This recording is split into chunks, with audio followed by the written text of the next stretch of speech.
It all began in August of 1983. Walt Disney Pictures began a search for a young girl to play a starring role in their new major motion picture, Return to Oz.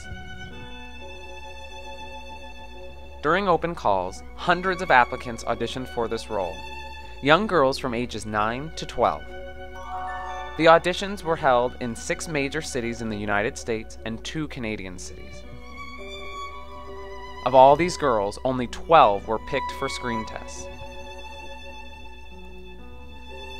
And from these 12 girls, it was narrowed down to only 2 finalists.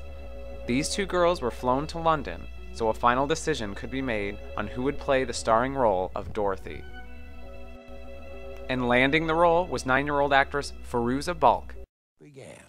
I was really, really happy when I found out that I got the job.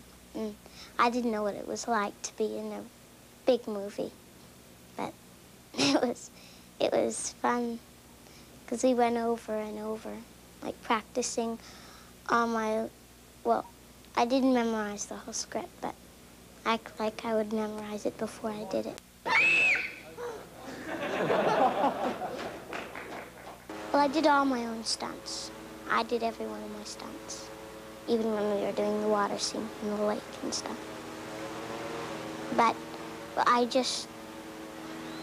the stuntman said, you gotta go for it, and you know, you're gonna make it because there's people down there, and don't worry, because it's all arranged.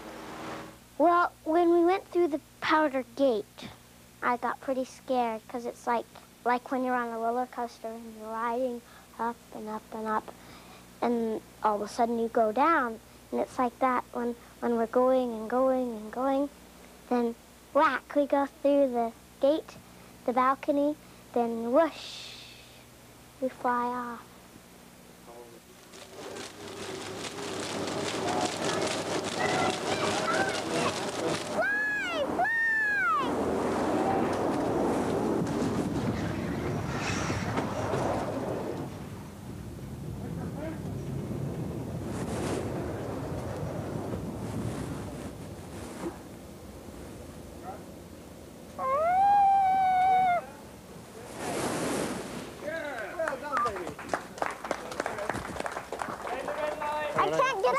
Let's get the safety harnesses off. Lift your little self up, Mjolnir. I hope we're not doing that again, are we? No, baby.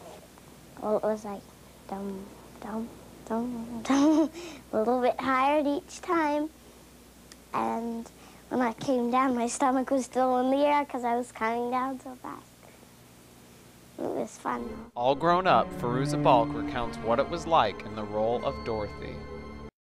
I know that they went through all of America and Canada into Europe. They, like, tens of thousands of children. First of all, I went to a cattle call in Vancouver, which is like 300 children. And some of us got to go on tape. I was lucky. I went on tape with Mike Fenton. And then they cut it down to 12 girls, brought us all out to LA, did more screen tests. Then it cut down to 2 girls. And we went to London, and then it got down to 1 girl, which was me. My mom was there with me, though. So every night before I went to bed, we'd sit and look at the scenes for the next day and just memorize them until I had them down for the next day. It was a lot of work, and I think towards the end of the filming, it was a very long shoot. It was about 8 or 9 months.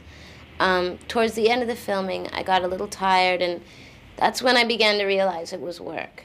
Because it wasn't just, you know, what you wanted to do when you wanted to do it. You had to get up every morning and go and be a professional. And as a child, that's kind of a hard concept to grasp. And you have to grasp it like that. You know, there's no fooling around. You can't not go when you feel like playing, you know. You have to be responsible. I think it makes you an adult very quickly. The books are amazing. The books are really amazing. I've read them, and they're just fascinating stories. It's also the idea of, I think when you're a little kid, especially for children, we all want to have that magical place to disappear to. We all want to be able to go to another world, like a world of fantasy, and we create that for ourselves as children when we play. When we say, oh, you know, now climbing a mountain and, you know, you're climbing the steps to your back door, you know, or whatever. It's imagination, and it's an extension of that. And so I think for children, as well as for adults, it's like this whole world that represents that to them, you know, which is very important. It's very important to keep that as you grow older and not to forget, because if you lose your imagination, you're like a hollow shell, you know, you lose a big part of your access to your soul, I think. They had the opening at Radio City Music Hall, and it was a big deal. I remember, I mean, I flew all over the world. I went to Japan, all over Europe, went to Cannes, all these things. My dresses were made by Emmanuel of London and all this stuff. It's very difficult to make anything that could be perceived as a sequel to a classic film because people are so married to it. They're in love with it, and they want you to be able to reproduce more of what that same thing is, and that's impossible, you know?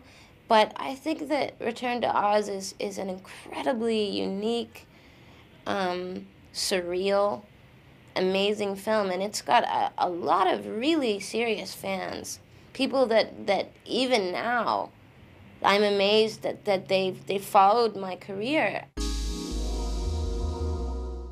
The fame that I have gotten, I'm very lucky. My fans, the people that I've met anyway, are really nice people.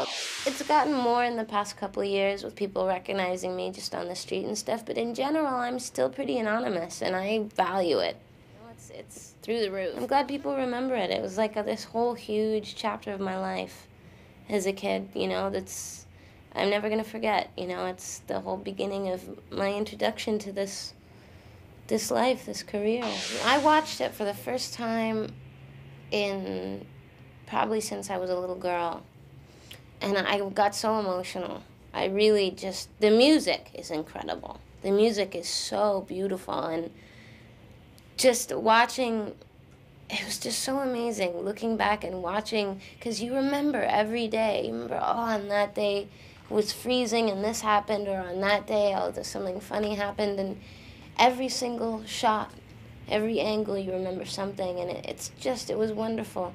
Because not many people can do that, can look back on their childhood and have something that can bring so many memories back, you know? And it was, I don't know, it made me feel really good. Very sentimental. Since Return to Oz, Fairuza Balk has been very successful as an actress. She starred in the 1996 cult film The Craft, alongside Adam Sandler in The Waterboy, and most recently alongside Nicolas Cage in The Port of New Orleans.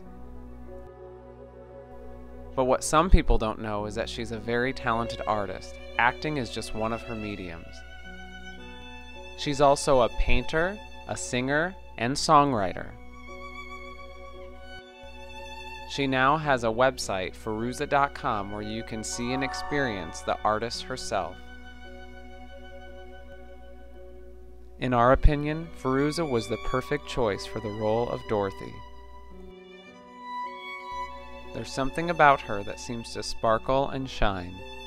You can see it in nearly every shot of Disney's Return to Oz.